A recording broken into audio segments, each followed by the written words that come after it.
गजाननं भूतगणातिसेवितं कपित्थजम्बूफलसारभक्षितम् उमासुदं शोकविनाशकारणं नमामि विघ्नेश्वरपादपङ्कजम्। गुरुब्रह्मा गुरुविष्णु गुरुदेवो महेश्वरः गुरुसाक्षात् परब्रह्म तस्मै श्रीगुरवे नमः।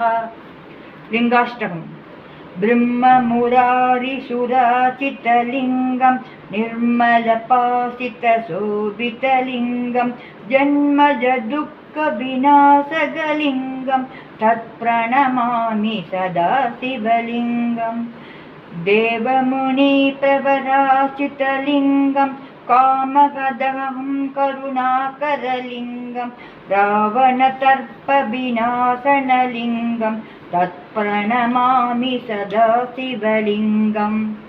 सर्वसुगन्धिसुलेपितलिङ्गं बुद्धिविवर्तनकारणलिङ्गं सिद्धसुरासुरवन्दितलिङ्गं तत्प्रणमामि सदा शिवलिङ्गम्।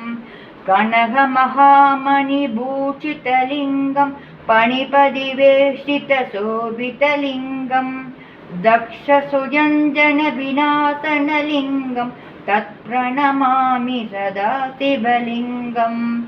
कुङ्कुमचन्दनलेपितलिङ्गं पङ्कजहारशोभितलिङ्गं सञ्जितपापविनाशनलिङ्गं तत्प्रणमामि सदा शिवलिङ्गम्।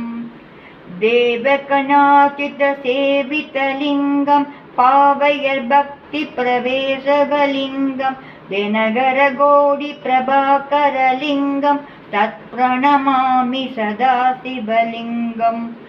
अष्टदलोपरिवेशितलिङ्गं सर्वसमुद्भवकारणलिङ्गम् अष्टदरिद्रविनाशनलिङ्गं तत्प्रणमामि सदा शिवलिङ्गम्।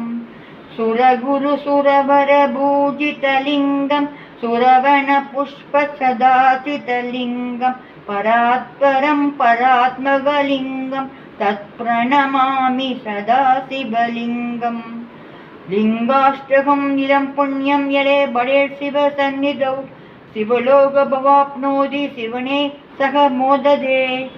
ॐ नमः शिवाय, ॐ नमः शिवाय, ॐ नमः शिवाय।